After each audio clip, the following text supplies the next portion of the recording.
Hello, you wonderful people, and welcome to another episode of Not Too Comic Book. This being a show where I talk about TV shows that are adaptations of comic books. For today's episode, I'm going to talk about Mission Yozakura Family, Season 1, Episode 7. A lot of really interesting things went down in this episode, so let's break it down. Well, first and foremost, we are getting introduced to Taiyo's having his first introduction with proper government spies. Once again, the Yozakuras are the freelancers, and now he's meeting, specifically the group that Sui and Oga belong to. They're kind of like the elite squad, and even they're like elites amongst the elites. Even though Oga seems like kind of a bumbling, we didn't get to see him really go because I guess it's supposed to be that their dynamic. Sui's kind of like the dead serious person. Oga's kind of like the more silly person because he's got the whole bit where it's like he thought he lost his glasses, but they're on top of his head. So he's kind of the idiot in the group. But I mean, I'm sure eventually we'll cover their partnership and understand how they got partnered together and because I'm sure Sui's got his reputation, but we don't know what Oga's reputation is, and that might be kind of a conundrum in itself of, I don't know, like I said, we didn't really get to see Oga go all out. We only saw Sui, and even then it's did we ever see him go all out? So either way, this all revolves around a mission that Nano was on. Basically, he was infiltrating a lab that was orchestrating a new toxic poison gas, and they made a weapon, and Nano eats it for the purposes of detoxifying it, because unlike a normal human body can detoxify to a certain extent, but Nano's body can go even further. What I think it's interesting though is Nano says the line of it's an industry secret, so I don't know if it's everyone in the spy world kind of knows about that, or is it just a Yozakura thing. I wonder if Nano's circumstances are a Yozakura gene thing that he acquired power wise, or because we don't know why Nano's circumstances are what they are. Because like I said, I definitely get Alphon vibes. Because I saw a picture for a Nano, once again, just when I was learning the characters' names. It was a picture that didn't show Nano looking the way Nano does now. So it definitely gives me even more of an Alphonse vibe going on. But I wonder, is his body, modified? Was it, it's, if you've ever watched or read the comic or even watched the Umbrella Academy, it feels like Nano's kind of got I wonder is Nano's thing a little bit of a Luther thing going on. I never even thought about that until now, but I'm curious what Nano's circumstances are to have a body like that. Is it just a natural byproduct of the genes that Nano has? Because I can't even remember. Probably if you go back to the previous episode 3 where Futaba's looking at a family photo, you probably could see Nano there looking a little different. But that's why I'm wondering are some of the Yozakura gene situations, why they have the circumstances they are, do they lean into why they are the way they are, or is it just a byproduct of, it's like the chicken or the egg? Did their Yozakura abilities influence who they are and influence their bodies, or is it more of a they leaned into it? I hope what I'm trying to say is coming across and making sense. It's probably not. I'm not explaining it the best way, but either way, because Nano detoxifies poisons, I guess any situation would. Maybe it's not just this one, but he does say it would take 3 hours to detoxify this. So I wonder if it is a situation of would he get as sleepy with any other poison, but because this was so powerful, it made him sleepy. But he makes it seem like that's what happens naturally across any detoxification of any poison. So anyway, Taiyo has to come and rescue him before anyone else wakes up. But by the time Taiyo gets there, he notices that some of the guards have been knocked out, but it's not Nano's style, because Nano just put all the scientists to sleep. So I mean, but we also know Nano can brawl if need be, but it wasn't necessary in this situation, especially considering Nano was knocked out. So Taiyo ends up running into Sui and Oga, which Oga's a big fan of Taiyo because he's gained a big reputation. Oh my god, he's the rookie of the Yozakura family, rising rookie through the spy ranks. So Oga's a big fan. Sui kind of wants nothing to do with him because he kind of thinks right, I don't think you're anything special, especially when Sui easily, effortlessly defeats Taiyo, cuts his gun, cuts him up heavily, and it was because their mission is to basically eliminate the lab. And yeah, the lab's been shut down to an extent, but as long as the poison is still around, which is inside of Nano now, so he has to die. So the question then becomes bringing up what I brought up before, how many people know about Nano's circumstances. It's like you're not going to give him the chance to like detoxify it, or did you just not know about that until until Nano was like, no, see, this is a test, a paper test to show like, right, I've finished the detoxification process, or at least it's almost finished, so it's no longer a threat. And Sui like lets him go afterwards. It's like, all right, I'll take this back to the government as proof. But it's like, yeah, this brother of yours, he's nothing special. In fact, the Yosakuras would be better off without him. But Nano didn't appreciate it like that. And even Oga was kind of like, yo, that's kind of messed up to do that. And even he kind of gets tortured by Kishiro, because later on there's the Spy magazine that comes out, and like once again, whoever the hell that is. So that's probably why that video of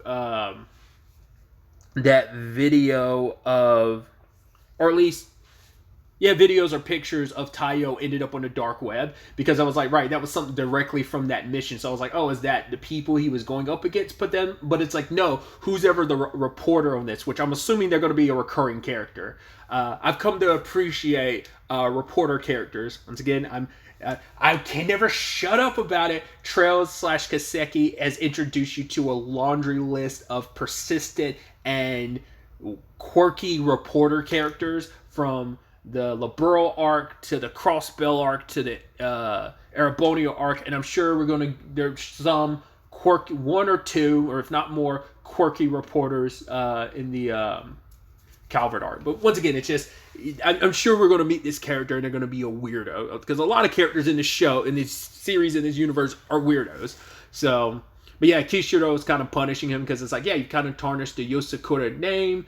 And it's kind of like, yeah, like your failure, you were so weak that now, like, I mean, it seems like they specifically have beef with the group that Sui and Oga belong to anyway. It's like there's probably had plenty of run-ins in the past, but it's like, yeah, Taiyo screw up. Like, it's like, yeah, you almost got Nano killed, but Nano and Mitsumi like beat up on Kishiro for saying all that and doing that. But yeah, he does blame himself. It's like, right, like I couldn't protect my little brother, which once again cuts a little deeper too, because he also has, I mean, once again, this is his family, and it's like anytime he feels like he's failed them, it cuts even deeper, because it's like, I wasn't there for my family, I'm the only survivor of my original family, and now it's like I have this second chance at having a family.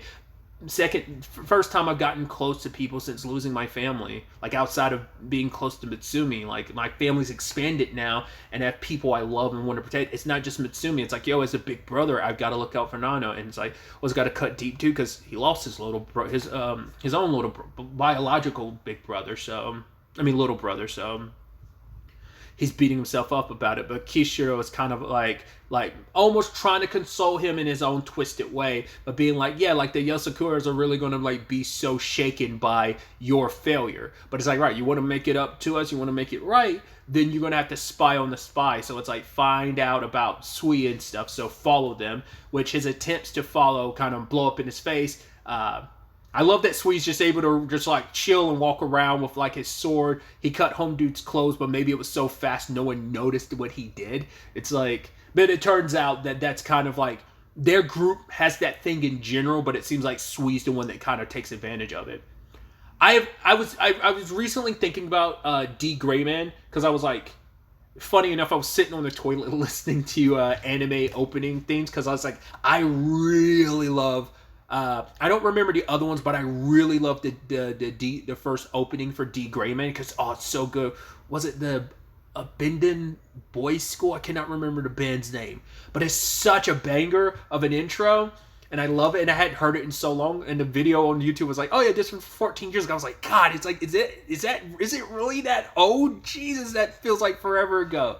Either way, it was something like that, but either way, my point, I went on the whole tangent. He kind of gives me, and do forgive me if I'm wrong, it's been a long time, so I've forgotten a lot about D. Grayman. It's a series I need to revisit. Because I got pretty deep into D. Grayman, but it just like, I never finished like even the anime. Because didn't they bring it back in a new anime?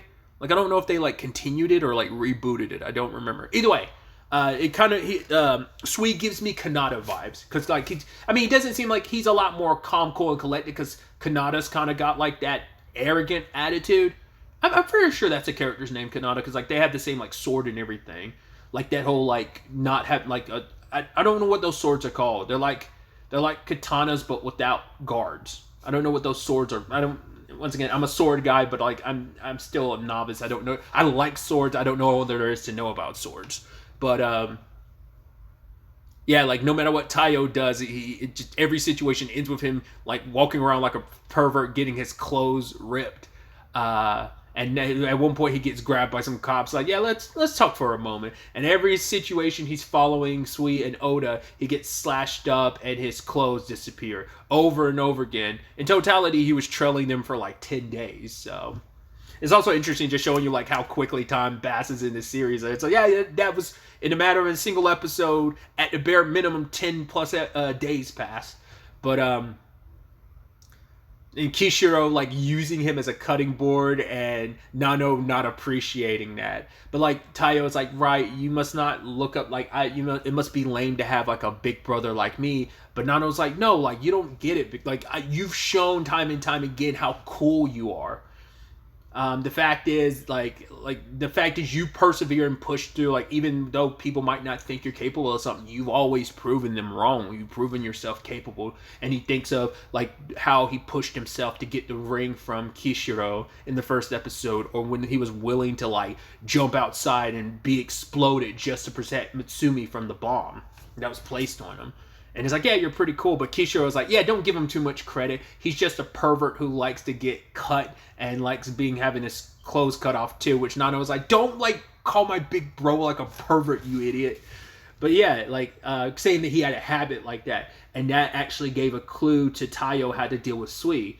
And he finds out like, right, everyone has their habits, even in battle. And like, he's like, I won't be able to see I can't see Sui's movements because they're too fast, but he knows enough about like, right, Sui's first strike in the flurry of strikes will always be a stab, and so he's able to use that. Like he got cut up, but he's able to grab Sui's arm, and even Sui was like, wow, I'm actually impressed you were able to even do this. Like it took a while, but like he gained experience from every time his clothes were cut. Like he picked up little by little. So yes, he couldn't see the movements, but he picked up enough to realize like you have this habit. And Sui's kind of impressed with that. So it's like, right, I might have to reevaluate my opinion of you.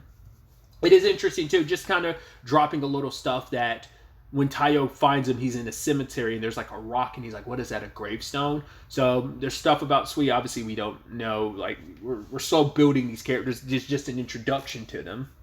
I also love that Oga was just nearby, kind of in disguise as like a tombstone or whatever. I don't know what the purposes of that was, because this was like the end of like Sui's mission. Like this is like, I don't know if this is the thing he does every time he finished at the end of a day of a mission. He does this or what, but. And I guess Oga's always there to kind of be on the, I mean, I guess it's like maybe he was chilling because he knew like, well, Taiyo showed up all this other time, so I'm going to keep an eye out on this situation to make sure Sui doesn't go too far and patch up Taiyo if need be. So, but even he was kind of impressed with like, oh, like Sui, like you're acknowledging Taiyo and everything. So it all worked out in the end. Obviously, eventually it was all forgotten about how Sui and them had kind of outclassed the Yosakuras, but the problem is it got replaced with, hey, there's a pervert amongst the Yosakura family, and Mitsumi's like, well, don't worry, like I will always like love you no matter what. And it's just like Nano being like, well, everyone's got their habits, and it's like, come on, it was a misunderstanding. He's the one that kept embarrassing me by cutting off my clothes, and that's the resolution to the situation. I mean, that's kind of like, it almost feel, I doubt this is, but it obviously has a little bit of that slice of life-ish element, and just like you're just like jumping into different points in their life, and there's no like full resolution to anything, but it's just like it's meant to be the comedic beats of it. Once again, it kind of gives like early like Katsukiyo Hitman Reborn vibes, especially because like when you think about like Suna's journey at the beginning of that series, especially the first few episodes, in comparison to the tone and feel for the rest of the series, is kind of interesting. And I'm curious if this series is probably going to have that same thing where it's like, oh, it starts off a little more lighthearted fun, but then like as you get deeper into it, it gets darker and even more serious. But I mean, to be fair, that's like any shonen series, I think. But especially one that feels very slice of life-ish, because I feel like Katsukiyo Hitman Reborn, like the first, I don't know if the manga felt as much like this, because I know like, because I'm sure some of that at the beginning might have also been filler, I don't know, or maybe that is straight up stuff from the manga. I've never read the early manga. I've read some of the later stuff because I picked up the manga roughly where the anime ended. All the way to because the anime ends before the second to last arc, with the conclusion of the third to last arc of the series. But there's 2 more arcs after. I'm going on a tangent that doesn't matter. But either way, my point being those first few episodes feel very slice of life-ish, and then you start getting into the meat and potatoes of just the universe of Katekyo Hitman Reborn. I could just call it Reborn, but I like saying the whole name, because obviously it makes it a little easier when you're just I need to shut up. Either way, my point is I'm curious to see if the show kind of keeps the same vibe or tone, or will that change? Because everything has been 1 episode, all things so far. So I'm curious to see structure wise, will we have things being like a because the other thing I'm currently watching is Viral Hit, and obviously that has a more traditional structure with its storytelling, and same thing with the other thing I'm currently watching, Go Go Loser Ranger, which is it's going from one story beat to the next. It's more continuous, whereas this, like I said, feels very slice of life-ish. Either way, I caught up just a little promo thing at the end being oh, this is what the next episode involves. And the picture they showed, I was is that supposed to be a gender-bent Taiyo? So I'm wondering are some of the characters, or maybe just Taiyo, gets gender-bend next episode. I'm curious if that's what it is, because it looked like that was Taiyo, plus that was Taiyo's gun, but I'm we'll see if that ends up being what next episode shtick ends up being or not. That'd be really interesting if it is. We'll see if that's what that is. But either way, I'm excited to see where the next episode ultimately ends up taking us going forward with all of this. But really, that's all I wanted to talk about. Till the next time we meet, be happy, be safe, live life to the fullest, and enjoy it. Good day and goodbye.